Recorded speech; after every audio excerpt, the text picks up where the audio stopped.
Well, good evening, everybody.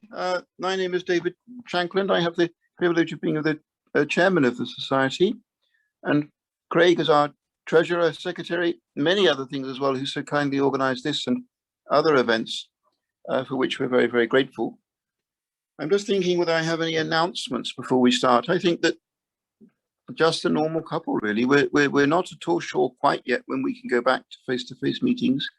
As people will have seen, things are still a little bit uncertain, but we're kind of assuming that from September something should be at least be possible to discuss, and we'll have to proceed from there.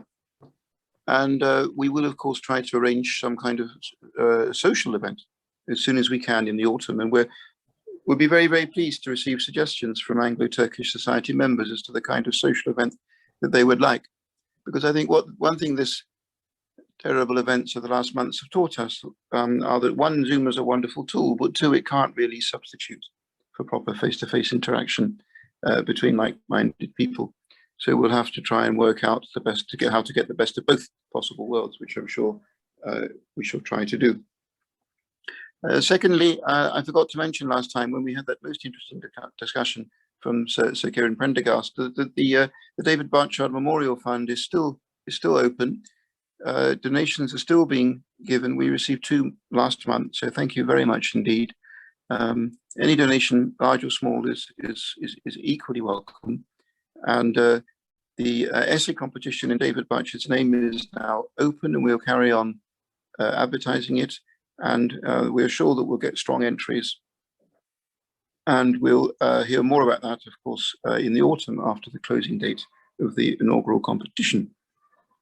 So those are all my announcements, and it's a very, very great pleasure now to turn to our speaker, Dr. Hinton, who has had a distinguished career as a vet, as an academic, and as a civil servant, and I'm sure he could tell us lots of things about his life in those different capacities. But at least today, we will concentrate on his other interest, which is, as you see from the title of his talk, the cemetery at Haidar Pasha, Istanbul, covering the second half of the 19th century until the 21st century. So, Dr. Hinton, please, we welcome you to the floor, and we look forward very much to your talk. Thank you very much indeed. Thank you very much, Chairman. And this is the first time I've done this, and I have to thank Craig very much for getting me this far, so I hope the rest of it goes okay. This is a picture, a pencil sketch done by Constantine Grice, who was an artist sent out to the Crimea and to Turkey to record events for the Illustrated London News. And this was his sketch that he sent back. If you notice on the left-hand side, you can see these graves, which are the mass graves where they buried many of the NCOs and men. The officers and other people got tombstones because somebody was prepared to pay for them, but these people were buried in mass graves. But I think it's a mistake to think they just dug a hole and trucked the bodies in. I think they were properly buried and everything. It's just there was quite a few in any one grave. But the picture, when it came out in London, you will notice that the graves on the left-hand side have sort of been airbrushed out of it. But I think if you look at both these two pictures, what's impressive about them is the skyline of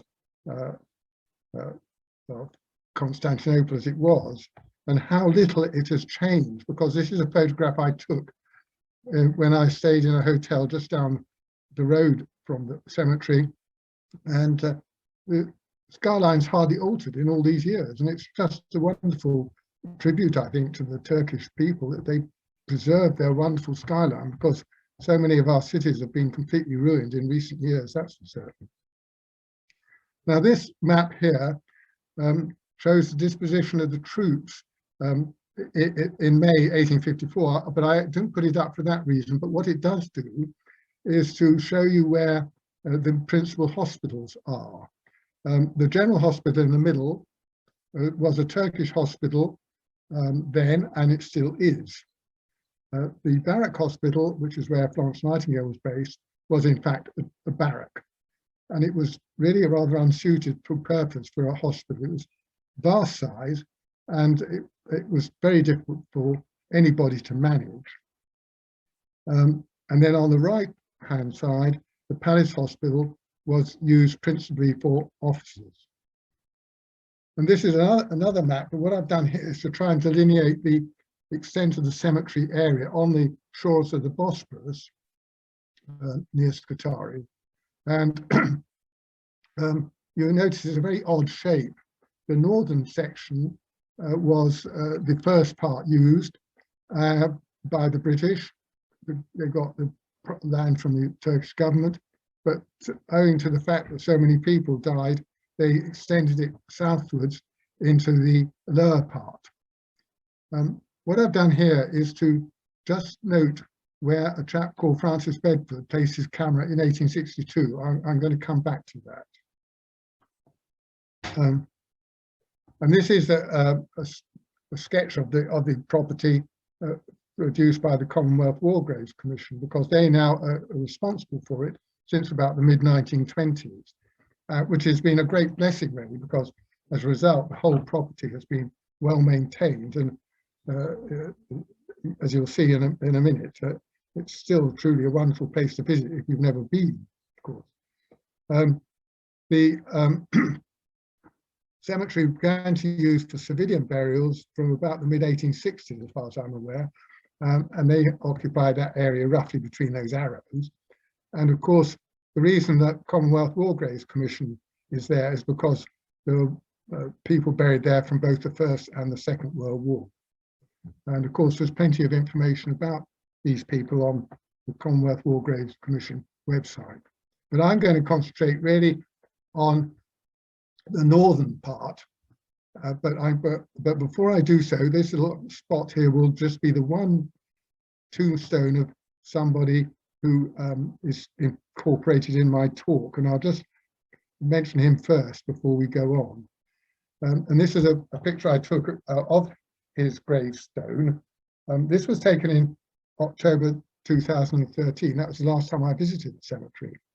And you can see it's very brown. All the grass has gone brown. It's very parched and desiccated. The other pictures I'll show you were taken in June of the previous year, when it was all nice and green and grassy. But he was a steward in the Palace Hospital where the officers were kept, and that's his tombstone. And the inscription on it is as follows, as you can see. But he was very young, and so many of the people who got buried in the cemetery were extremely young, and it's a very tragic situation, really. Now, this picture here, I only put it in really for one reason. It gives you a general view of the cemetery as it would have looked, roughly, what it looked like in the 1850s, with the Barrack Hospital behind. But the reason it was used was because the Countess of Waldegrave, her son was buried in the cemetery because he died of wounds, which she sent round to her friends. And I put it in because Viscount Chewton's tombstone, you can see, is pretty tall, and it stands out in a number of the photographs I'm going to show you. So it gives us sort of a vantage point. Excuse me. Now, this is a picture that's taken in about 1900, and you can see the cemeteries along the cliff top on the Bosporus side of the General Hospital.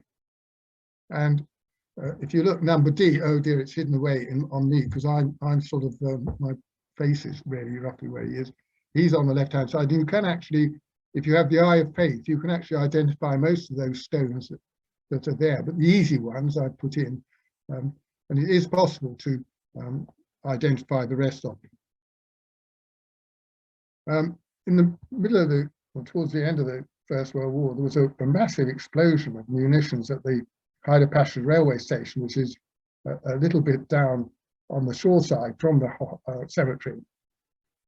And it did cause a certain amount of damage to some of the monuments at the bottom end. But fortunately, nothing terribly serious, but it did not make a mess through the whole area around the station, that is for certain. And this is a slightly later photograph taken in 1923. Now, what happened was, after the end of the First World War, the British, French and Italians went and occupied Istanbul, or Constantinople as they called it then. And they stayed there for several years until about 1923, when eventually things were settled and they were evacuated. And this was obviously taken from the Bosphorus, I suspect. And you can see where Tombstone is sticking out really quite prominently, and the obelisk, which I'll refer to in a minute. And the General Hospital behind, which is the Turkish military hospital. But at the same time we had the occupation, a major clerk of the Royal Army Medical Corps visited the cemetery, and he wrote an article about it, which appeared in the Royal Army Medical Corps magazine or journal. And in it was this very charming sketch, which was apparently prepared by a Russian prisoner. Anyway, it is really a very, very pretty and attractive thing. But the thing is, all those tombstones can be seen today, because these are pictures I took in 2012. And I think the whole thing about this cemetery is it's such a remarkable survival, because if you go to some of the cemeteries in this country, which are of similar date, they're an absolute frightful mess, totally neglected and very, very tragic. Anyway, we'll come on to some of these monuments in a minute. The important thing for anybody like myself who's interested in this cemetery at this time of the year is the publication in 1857 of an inventory of all the tombstones in the Crimea and at Scutari. The book's title Ask the Brave. It came out in actually 2 editions.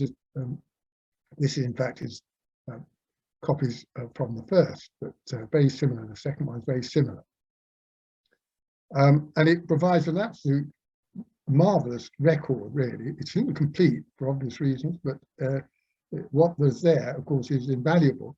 And in fact, it sort of foreshadows the development of the Imperial War Graves Commission and the need to record the resting place of people during the First World War. And the first of the memorials that survives is this poor chap here, Lieutenant Mish, who was drowned right at the beginning of when we arrived in Turkey in May 1854. It's not easy to read that inscription, I can tell you. What happened was, this poor chap was gone out and he was returning to camp when there was a very torrential rainstorm, and a flash flood developed, and he's trying to cross this stream, and unfortunately lost his footing and ended up in the sea and drowned. But they eventually found his body, and he was buried there. And that's the inscription on his grave, which was taken from the book I've just shown you, and it has these inscriptions in for all the graves that they include in the document. And he was also commemorated, and quite a few of the people who died in the Crimea were commemorated by monuments in this country. And this particular one is in Glasgow Cathedral, rather grand memorial. Now, this is the photograph. I mentioned Francis Bedford. He took this photograph in 1862 from the northern end of the cemetery, looking towards this monument, which was designed by Baron Marochetti. Now, this is a most amazing image, because it's possible to recognize in it 40-odd tombstones, which are all still there. I mean, the quality is quite amazing. I can't actually use this to identify any of them using this particular image, because the Royal Collections Trust, part of their deal is you're not allowed to change or touch up any of the pictures. You can use them as they are, but not with any embellishment. But that doesn't matter, because excuse me, a few years later, a very good engraving of that photograph was prepared and published in a book called Good Words for 1866. And I have to thank my friend Tony Margrave, who I think is listening in, I did find all this, and I was lucky enough to be able to buy the book with it in, and for 20 quid. I thought it was good value. But I can tell you about graves in this one. But not knowing anything about good words, I looked it up, and this Wikipedia said it's a monthly magazine included overtly religious material directed at evangelicals and nonconformists, and the devout shall be able to read it on Sundays without sin. It's a rather splendid Victorian sentence. Bedford turned his camera around and he took this picture of the Barrack Hospital. And you can see the old shoreline here. Of course, now the land has been reclaimed on the seaside, and it's now a busy port area. But before, it was just rather a sort of scruffy-looking cliff. But this is also a totally remarkable image. How these guys managed to do it in those days, goodness only knows. Now, the talk is based on people who had some form of connection with the provision of medical services. This is a list of the people who I found who fall into that category. I'm not expecting you to really read all this, and certainly not try and remember it. There's no exam or anything at the end of this talk. But there are 27 of them, and I'm going to go on and tell you a bit about some of them. In all, there were a number of surgeons, staff surgeons, regimental surgeons, one civilian, and one who was in the British-German Legion. I'll come on and mention that in a bit more detail later. An apothecary, a purveyor, 2 dispensers, a dresser. These were normally medical students who went out to help get experience. A hospital steward, who I've already told you about, poor old Charles, 2 matrons and a nurse, 3 nurses. And they died principally of cholera or fever. Excuse me. And if you want to know more about diseases, I'm going to plug my book. After I retired, I eventually produced this book, which looks into the whole question of the disease problems in the Crimean campaign, and it appeared in 2019 as this book, so it's full of information if you want it. Now, I said I could tell you which tombstones were what, and I could obviously only putting in the numbers which were on that chart. So I better have a little drink.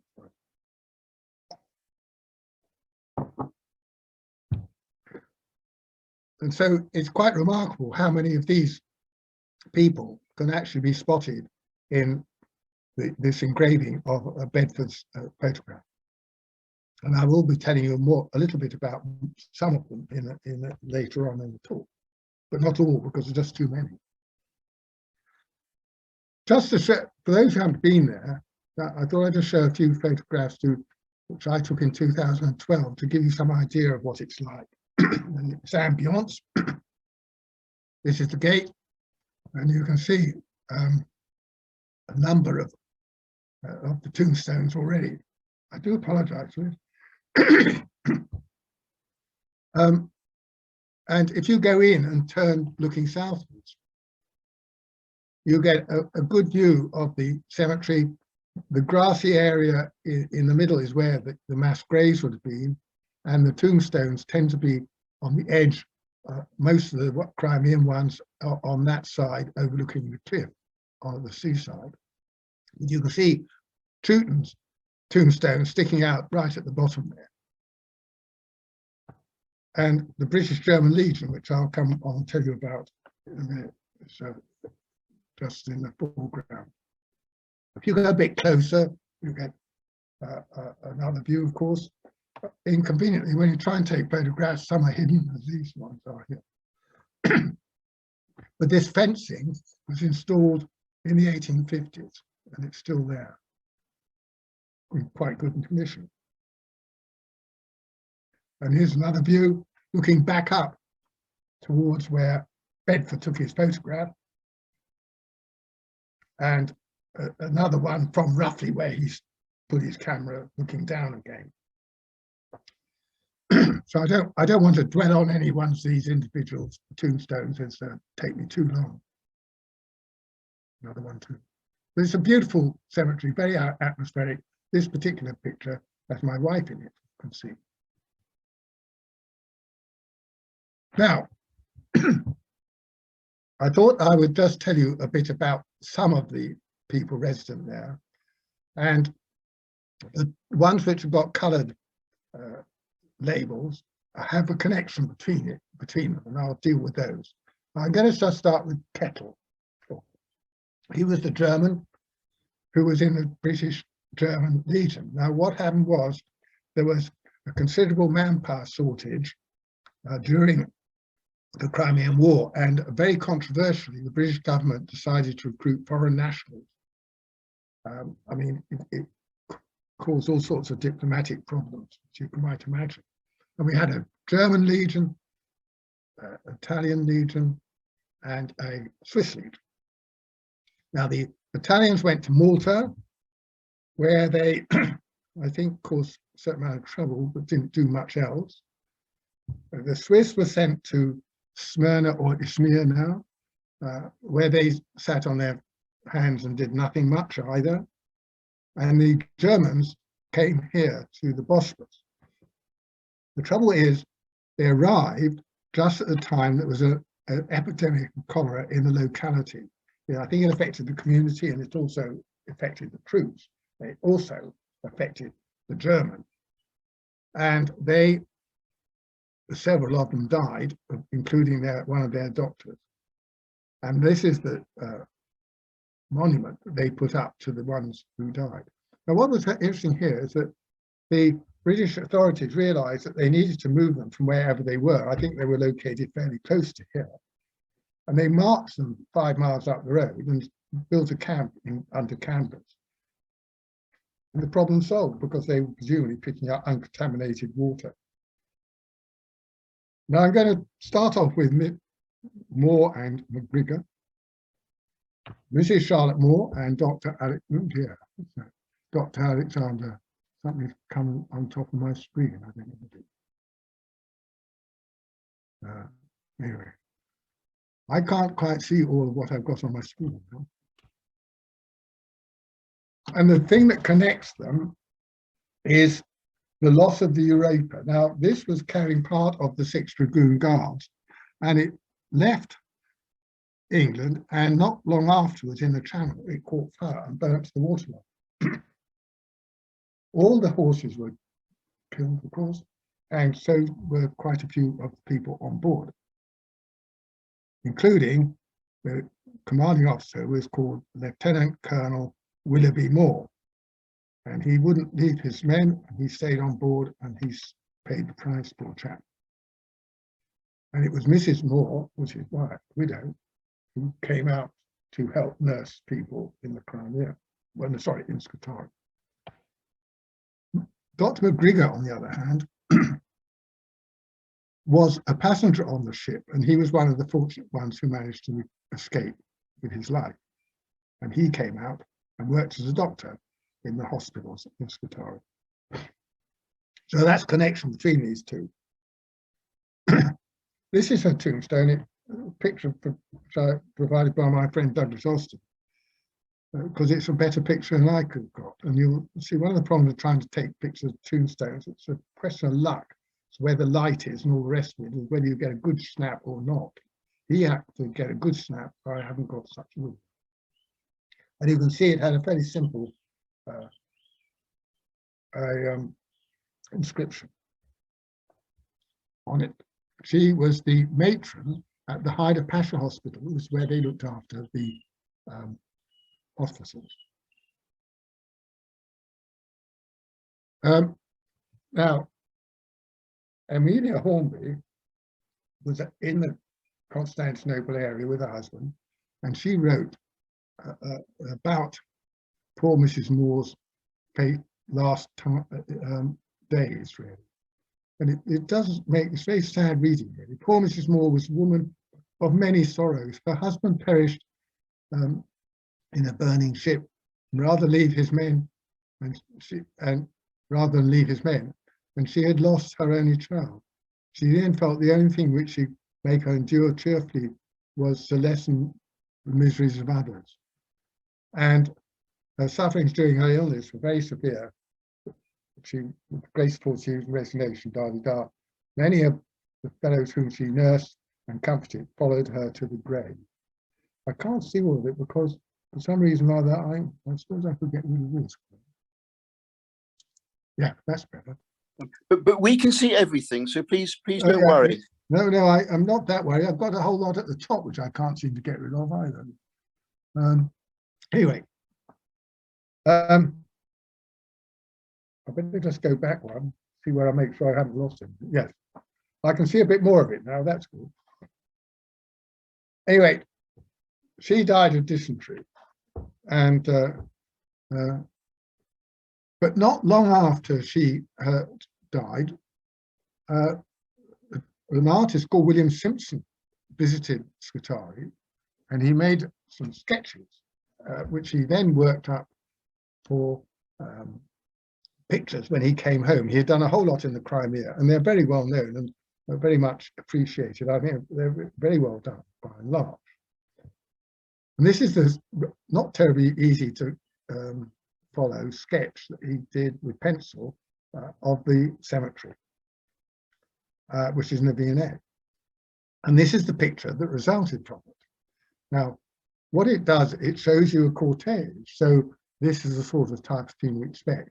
When they came along, there's a priest in front and the coffin being carried to the cemetery. Most of the tombstones here, it's all complete fiction. It's nothing like that at all. But the one in the front isn't. That is actually quite genuine. And so I'm going to digress a little because this chap has nothing to do with the medical side of things. He's a young engineering officer called Harry Teasdale, who died as a result of wounds received back the armour. And his brother won a VC at Cars when in the siege of Cars. Now, this is a picture I took roughly from the same position, one has to say pretty rough. You can see the cottage where the custodian lives. This two tombstones are recognizable in the painting, actually exist. The other ones, it's practically impossible to work out what they are. But also, right up in the corner there, the Turkish contingent medical officers, that's the one right by the entrance, which you could see in that picture I showed you briefly earlier. And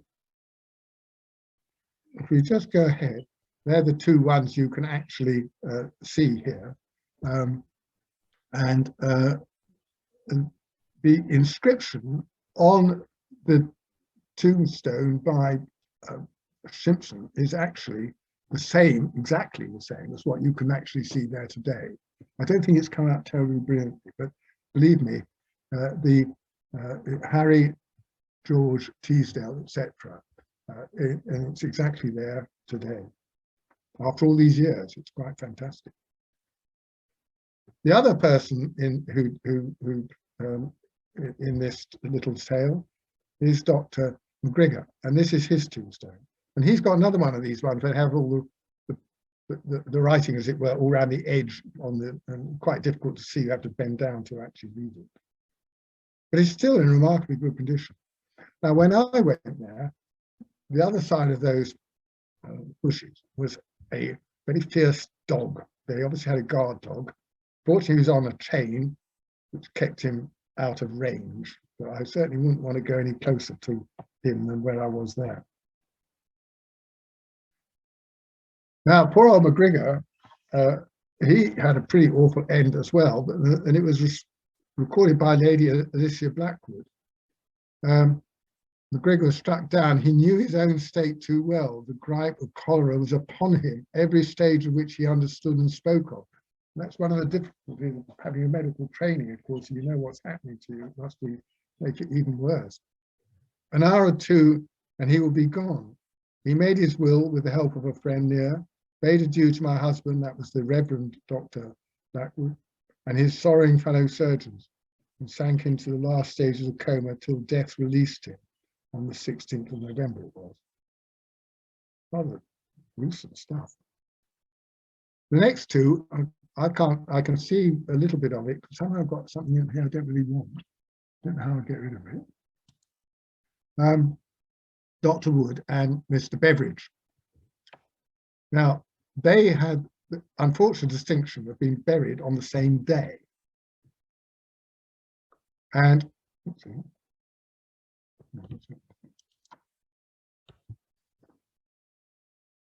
one of the things about the campaign is there's still quite a lot of original material survives in Kew, and this is one bit of it.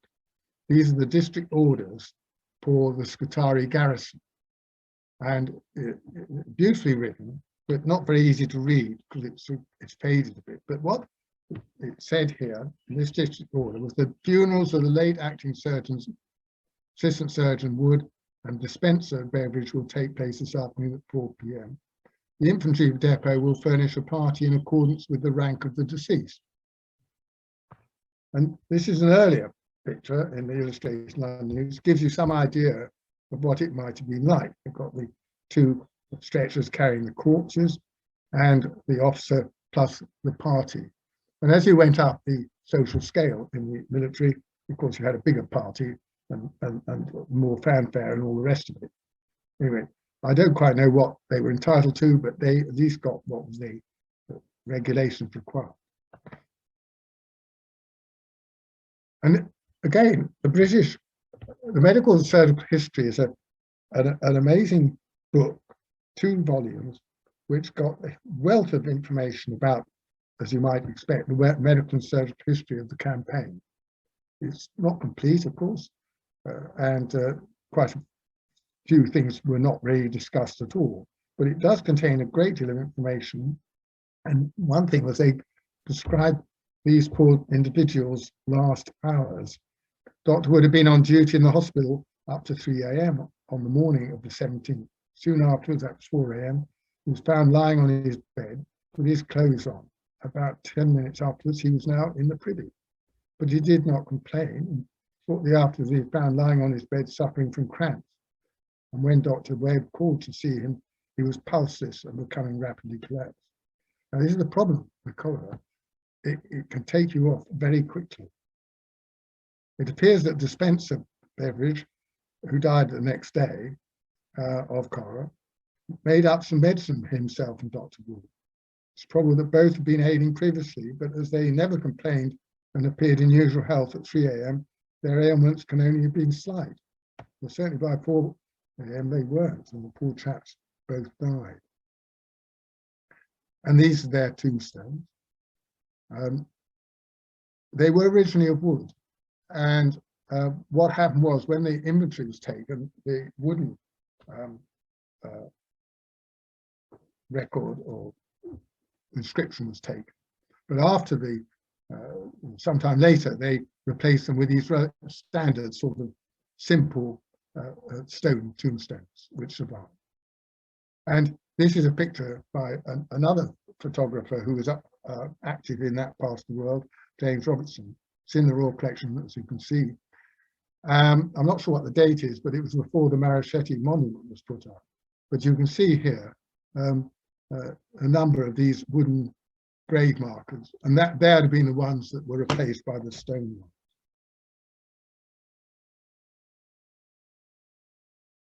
Now, the next two people, unfortunately, it's rather annoying that I can't see the top of my own screen.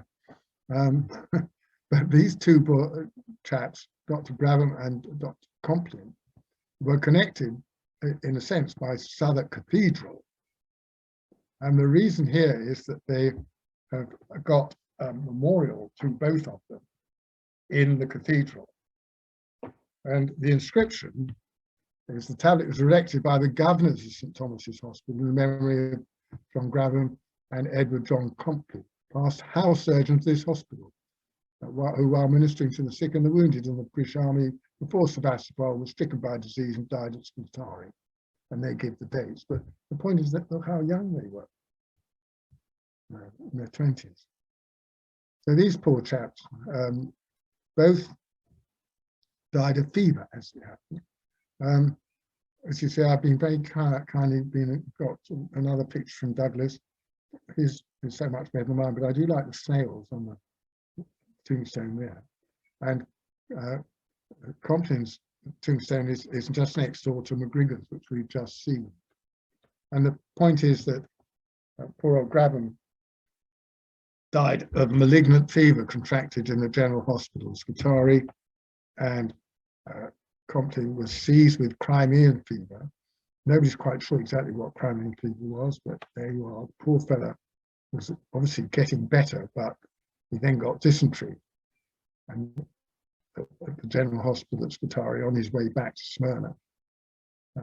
But his wish was denied him. What happened was he was a civilian, and he had obviously gone up to the Crimea, and he was going back to the hospital in Smyrna, which before he got there, the poor chap passed away and is now in Scutari, in Haidar Pasha. This is Martha Clough. I can't see it, unfortunately, but up there somewhere, I think it will say Martha Clough. She went to the east to visit the grave of her sweetheart, Colonel the Honourable Lord Adair Moore. Now, he was the brother of the Minister of War, Lord Panmure. He died of cholera in Bulgaria. This was before the invasion of the Crimea. She was an interesting woman. She was obviously well connected, that was for sure, and very much her own person. She was persuaded, however, to go to the Crimea, where, for the shagging of Florence Nightingale, who actually at this time had no authority in the Crimea at all, she worked in the hospital of the Highland Brigade. She fell ill in the summer of 1877 and died while crossing the Black Sea on the steam transport Orinoco, and was buried at Scutari. Nightingale, who to her credit, because she obviously didn't have much time for poor Martha Clough, and had never met her, as it happened. But she did take care of things and supervise the funeral and organised for her effects to be returned home. And this is just the first day cover of the Battle of the Armour, which shows some of the Highland Brigade manfully struggling up the hill to try and dislodge the Russians. And this is the Orinoco. It was a troop ship. And the picture on the bottom right, is when it took troops out to the east right at the beginning in March 1854. And that's her gravestone, not a very prepossessing one. It's lying flat, and so it's not terribly easy to see unless you stumble over it. And the inscription is pretty difficult to read as well. Martha Clough died on board the Orinoco, etc. Now, Assistant Surgeon Struthers, he was one of a number of Scottish surgeons who were working in the Royal Infirmary of Edinburgh, who went out to the east to help out. Here's this one here, this chap here on the left, right. The only one who didn't go was this man in the middle, who was Joseph Lister. He was a Quaker, so he obviously went out, didn't go out because of his conscience in this respect. And he went on to have a very impressive medical career, probably many of you know.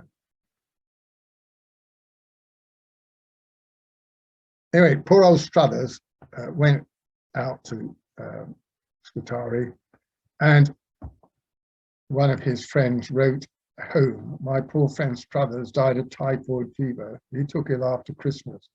He had a relapse, which was again followed by a large abscess on his left cheek. This was opened and large quantities of matter were discharged.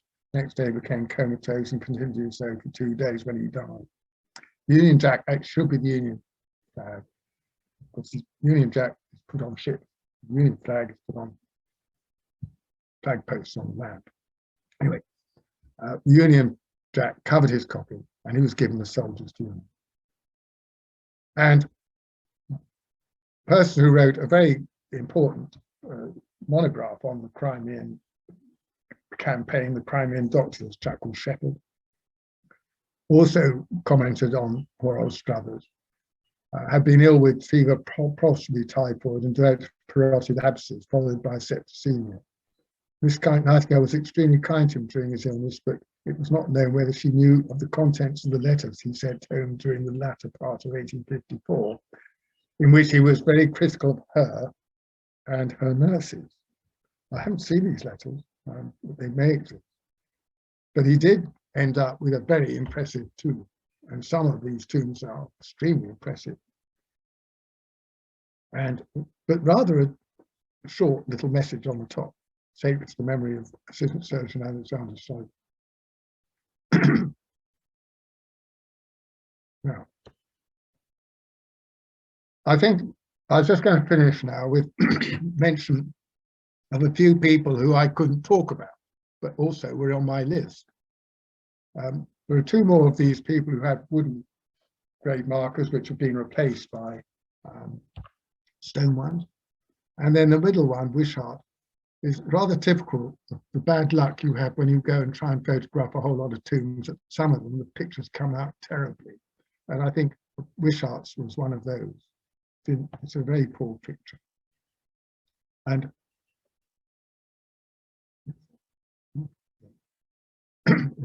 I'm just showing these because, first of all, I think it's only fair that they should be mentioned, but equally, it also shows you the variety of different types of tombstone that were employed.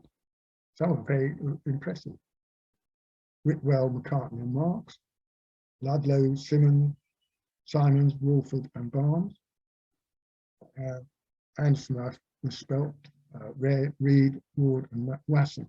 Now, interesting enough, transcriptions very often are not necessarily accurate, and it's actually in this case Colburn and Brown inscription was wrong. They put him down as Mason, but actually his name was Wasson. Sorry. Just to finish, this is a picture I've already shown, just shows you the hospital and the obelisk. But as I was going away from the cemetery to go back to where we were staying on the other side in Europe, I took a couple of snaps. The air quality was not terribly good. And these pictures were taken pretty well one after the other, but one of them's come out worse than the other. But it was a very polluted atmosphere.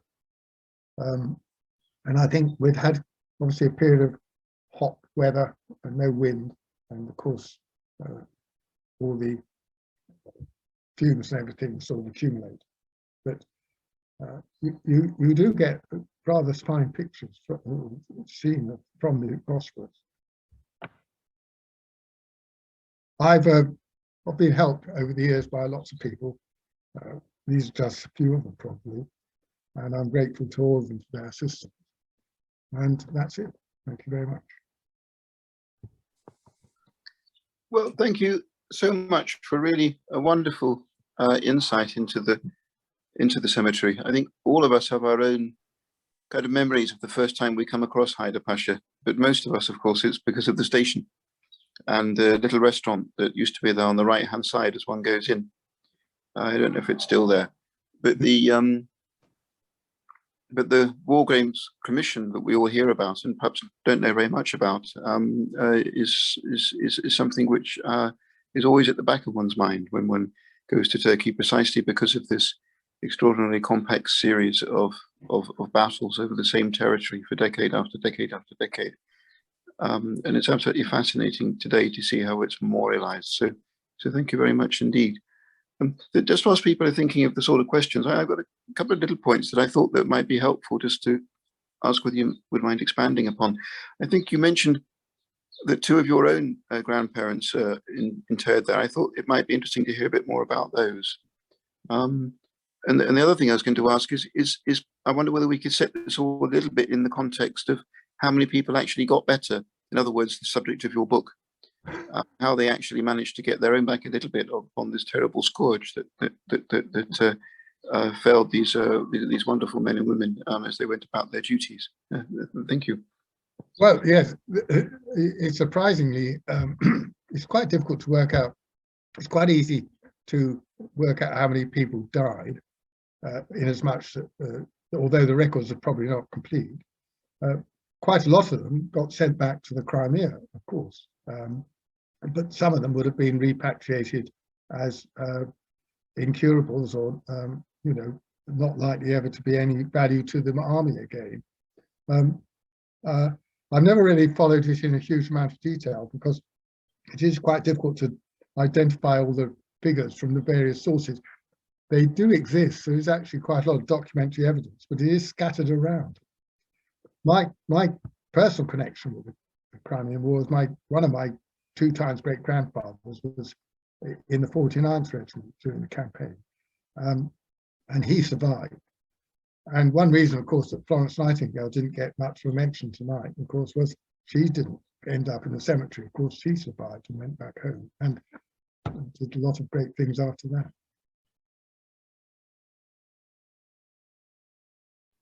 Yes, indeed. Thank you. Well, who would like to ask our speaker a question or two? Please, please. I think we're quite a small group, so please just feel free to speak up. I shall pause a moment to give you a chance to something.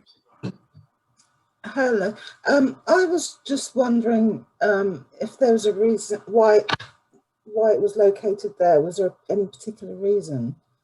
Because there seems to be a lot of cemeteries around the coast in Istanbul. I wasn't sure if it was because it's a port, near a port area, or is it because of some other reason? Well, I think when the going back to the, we could do this. If I go back, yeah, to probably there's a simpler way of doing this, but bear with me.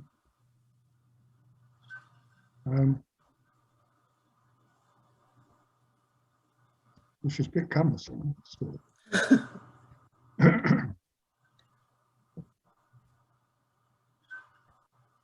I want that second map. Well, first,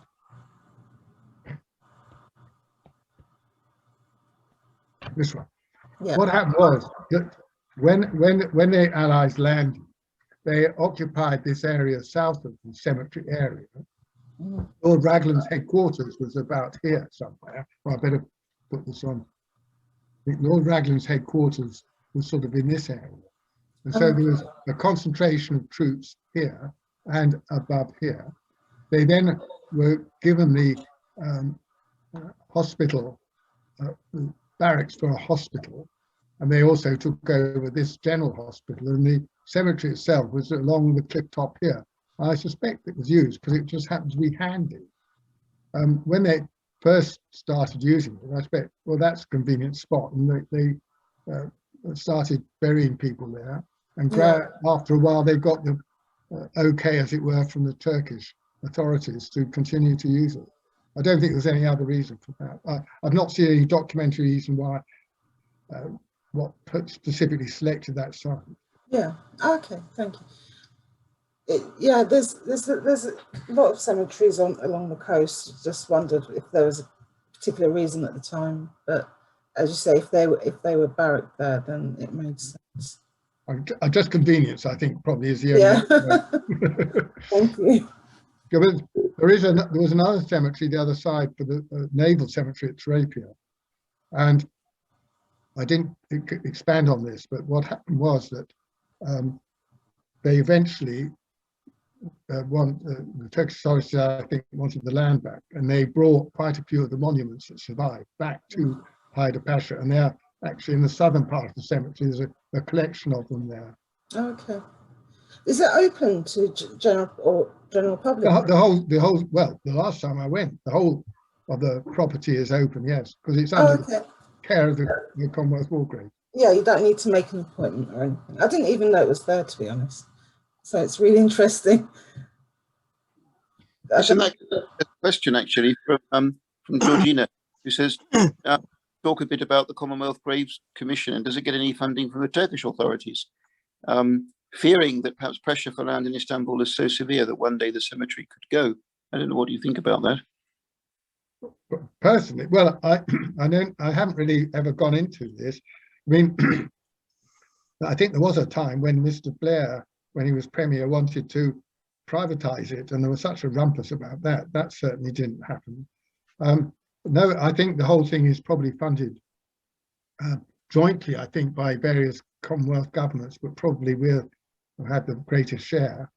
And I mean, all over the world, they're doing a magnificent job under sometimes very difficult circumstances. But obviously the cemetery had suffered a bit, I think, during the First World War when the Turkish nation was on the other side. But by and large, it's amazing how well it has survived. And I think part of the reason is that shortly after the British troops left, they appointed a chap called Sergeant Lyne, who was a retired sergeant in the engineers, and he was the custodian of the cemetery until he died in 1914. So he had a very long innings there.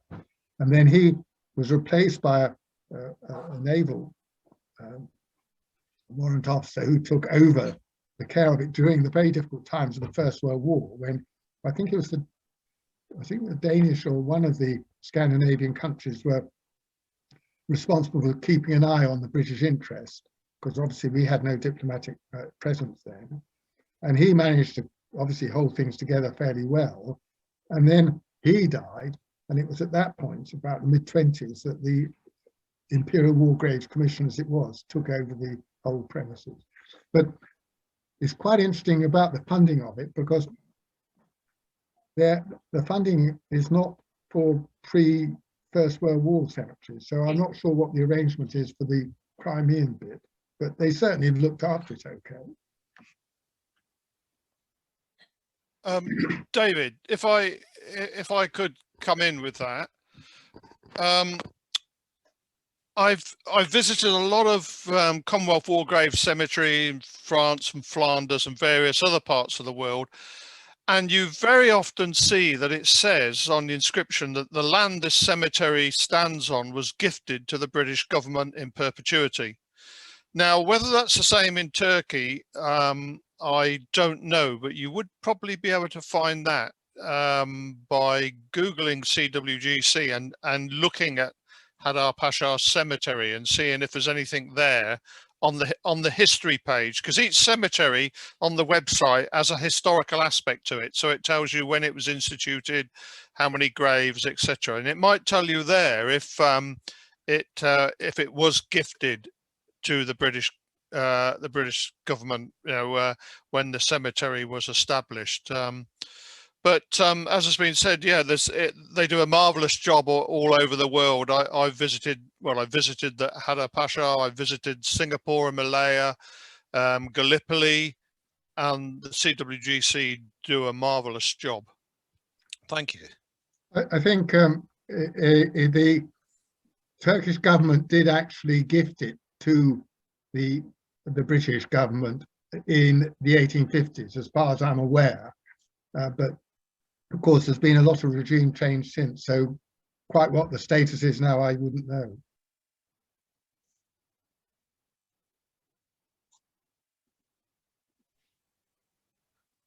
Any more questions? Yes, I noticed that in spite of the great variety of grave shapes that you showed, there was quite a number which were more or less standardized with a curvilinear top and rather short. And I wondered if that was the beginning of the standardization of war graves. Well, it's an interesting point, actually, because as you say, they obviously turned out a handful of ones which were similarly shaped. And it may well be that the idea came forward when the Imperial War Graves Commission decided to standardize the shape of the tombstones. But it may have just been convenience at the time. Yes, obviously it was convenient, but yeah. I've never yet I've spent quite a lot of time hunting through the archives at the National Archives and at Commonwealth War Graves Commission archives. I've never come across any correspondence about the sourcing of those tombstones. But the point is that there was a British military engineer remained in that area after the evacuation for quite a few years, and it may well be he was responsible for putting in the fencing along the top, the metal fencing. He was responsible for overseeing the erection of the Marochetti monument and that sort of thing, and so he may well have been involved with the sourcing of it, but he probably just dealt with local craftsmen and got them to knock them up.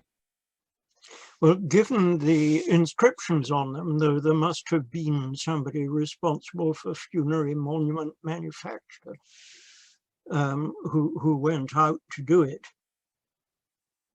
Well, I expect they had local.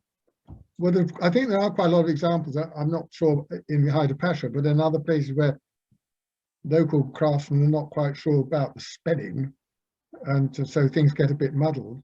Mm-hmm. But presumably they were capable of making inscriptions into stone. Mm-hmm. They were quite clever at that sort of thing, I expect. And they did have what was written on the wooden marker, probably, which they used as the template for what they wanted to put on. But unfortunately, I've got no personal information about it.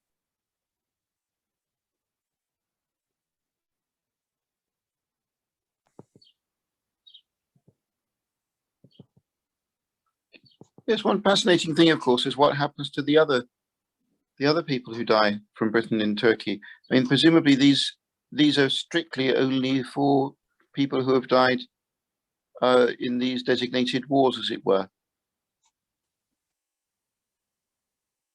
What, in relation to later than the Crimean period, you mean? Yes, because of course they're well-known. I'm not talking about tourists, of course, but there are very well-known British families who lived in Istanbul and in Izmir. Well, the civilian cemetery is, there's masses of graves of local people who were buried there, some of whom have obviously represented families that have been resident in the area for years. Mm-hmm. But I've never researched that at all. I mean, it's a wonderful topic for somebody, at any rate, to get amongst all that lot, because there's lots of them and probably some very interesting people. Yes, yes, indeed. And you were explaining how they defeated. Could you just remind us, how did they defeat cholera in the end? What was the thing that they actually? I don't know if they ever did, really, because the dilemma was that although John Snow had worked out that water was important in the bit before the war, and this hadn't really been taken up by the medical authorities or in the profession generally, either in this country or there in the army. And they still believe very much it was associated with miasma and bad smells and that type of thing. The thing about the natural history of cholera is it tends not to persist in an environment beyond a year or two. So what happened in the British situation, they had a lot of cholera in 1854 and it extended into 1855. But then effectively in the army, it petered out altogether in 1856.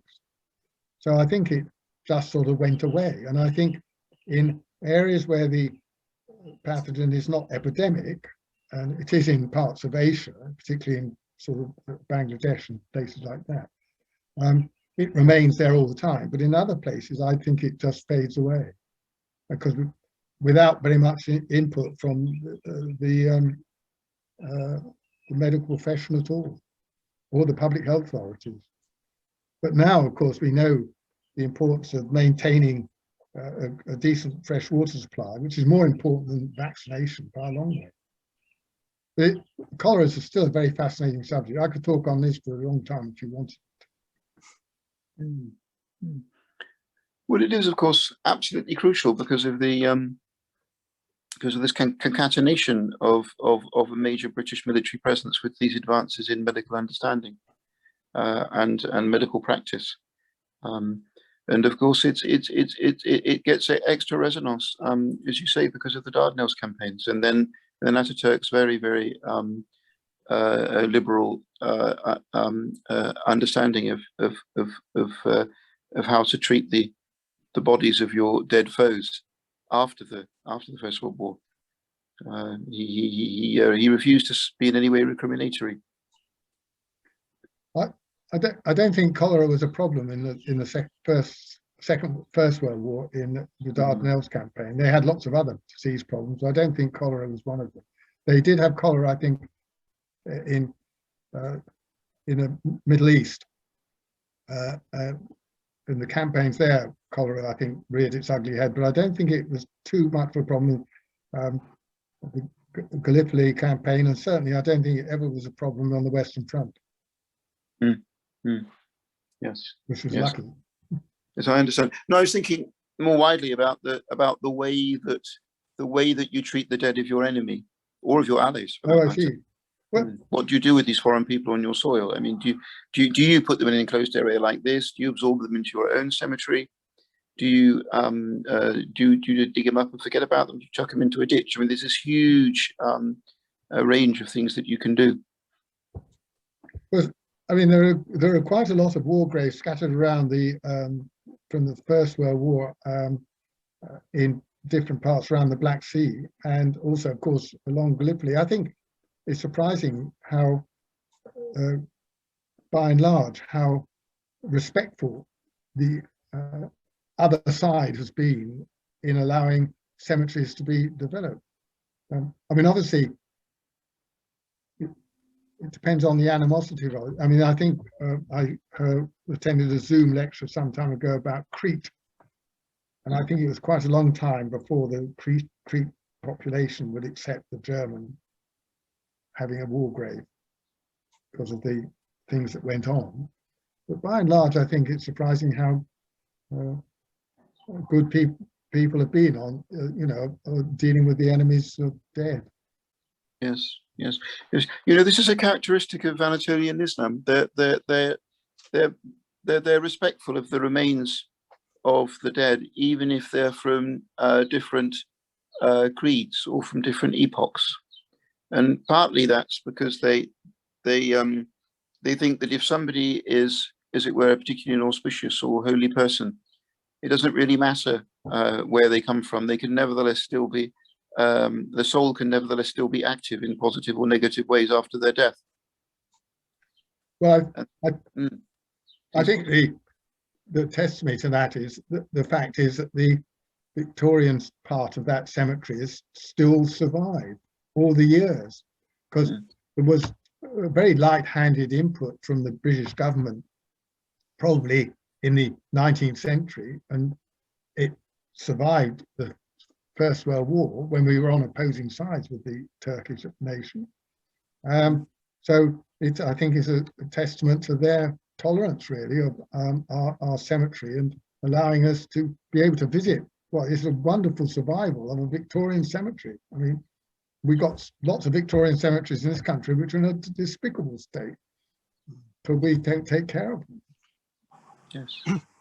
I wish that benign Muslim attitude obtained everywhere, but in Pakistan, British graveyards are in an absolutely appalling state, and it appears that there's deliberate desecration because many of the graves have been, the tombstones have been broken, and the pieces are lying next to each other, so that indicates that they were deliberately smashed. Yeah. There is a very large British cemetery near Peshawar, for example, where this is the case. Yeah. Not necessarily war graves, but it's difficult to distinguish between who is on military service and who was not. Yeah, the politicization is very, very sad of Islam in general, as we see in so many different ways. But thank you for that. Yeah, I certainly think it's a wonderful complement to the more traditional forms of Anatolian religious understanding that it does work like that. And there's a question here from somebody in the chat, if I can go back to it. So Sandra Nichols would like to ask a question.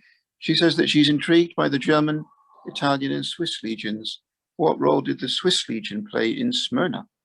I don't know if our speaker can help us with that. As far as I'm aware, they were held in reserve, and that was all they did, was twiddle their thumbs. I don't think they did anything. I think the British government were probably very loath to commit them to any fighting. They certainly, the German Legion didn't participate in any of the active campaign at all. And the Swiss and the Italians just were held in reserve. But one of the problems after the war, I've not looked into it in any great detail, was what to do with these poor chaps after they'd finished with them.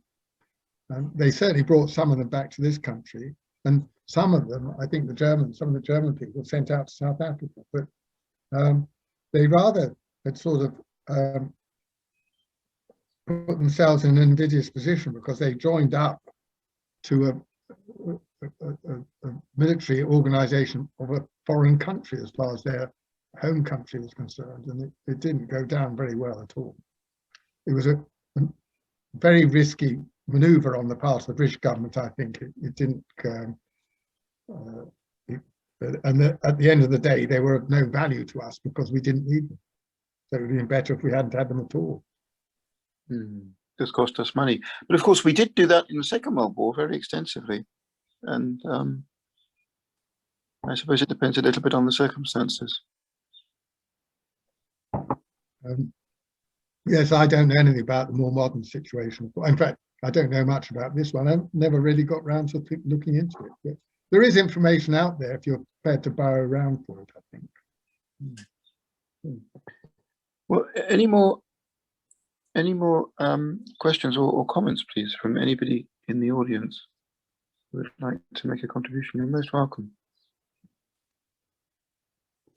Going back to the question of disease, there's the well-known story of one wing of the hospital being held in great fear by the patients who were in there, because they recognized that everybody who lived there or who was bedded down there died.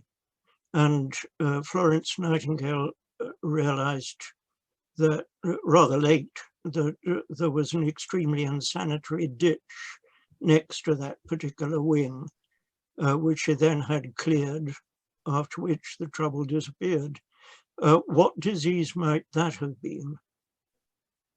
I think that this goes back to the miasma theory, that yes, bad smells cause right. diseases. I think probably the ditch itself was not particularly dangerous unless you went and swam in it. And the thing is that the medical officers were not completely foolish. I mean, the impression is that Florence Nightingale solved all the problems, but all the doctors didn't know what they were doing, which is completely wrong. They were perfectly aware of the need to segregate patients as far as they possibly could. And so inevitably, the segregation would mean that the most serious patients probably ended up in the same wards where mortality was likely to be higher. And the less serious ones would have been put somewhere else. So it may have just been purely a reflection of not an unreasonable selection process, but it was nothing to do with smelly ditches. I mean, that is just, the fact is nobody knew anything about the germ theory, and they all believed that smelly things cause diseases, which of course we now know is completely wrong, rubbish.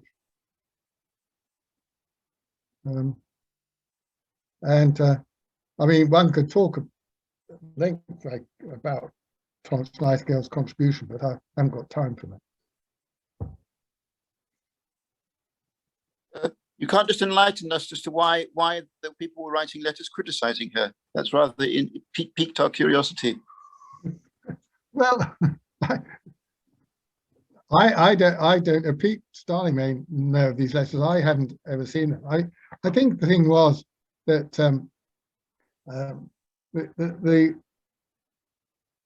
principal medical officer of the Royal Navy wrote to his boss back in England saying that he had great admiration for Florence Nightingale, but there were many things that were ascribed to her as what she had done, which was completely untrue. And it was nothing to do with her at all.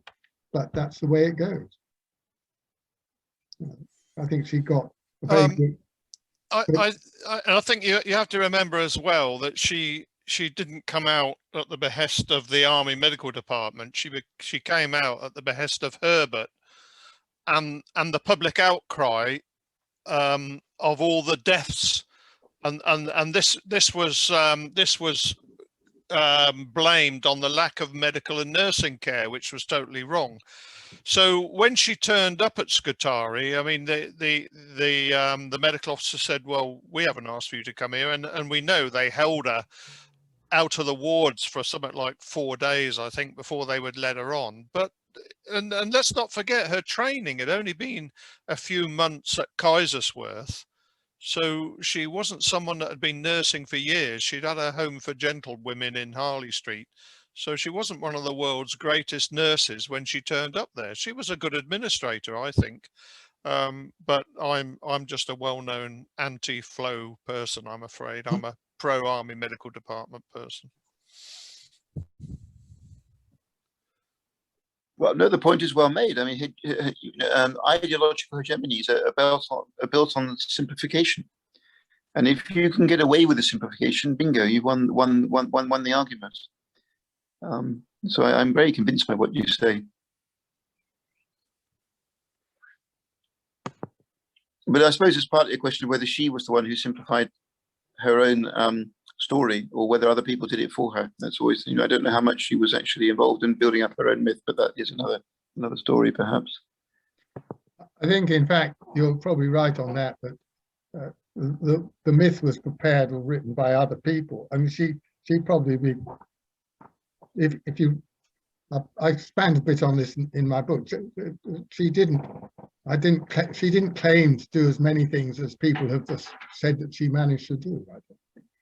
And I mean, she was obviously quite a good administrator. And but the trouble was that the disease problems were not at Scutari; they were in the Crimea, and that's what needed to be sorted out, and was sorted out by the people on the ground there, the medics and the military personnel, sorted out eventually the disease situation. And because of that, it meant that they weren't sending down no-hokers to Scutari, where they ended up dying. But I argue this quite clearly in the book, that the problem was in the Crimea, not at Scutari. The problem was solved in the Crimea and not at Scutari. And Florence Nightingale was an observer, really, of what was going on, nothing else. That's really, really interesting. And thank you. That really helps us in our understanding of this position as well.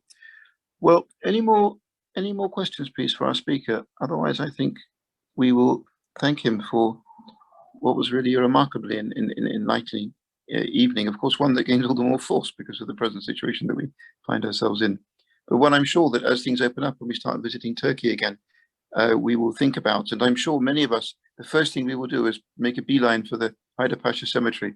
So thank you very much indeed. There was a round of applause for our speaker, please. Thank you, Mike. Thank you very much. I've enjoyed it. Thank you.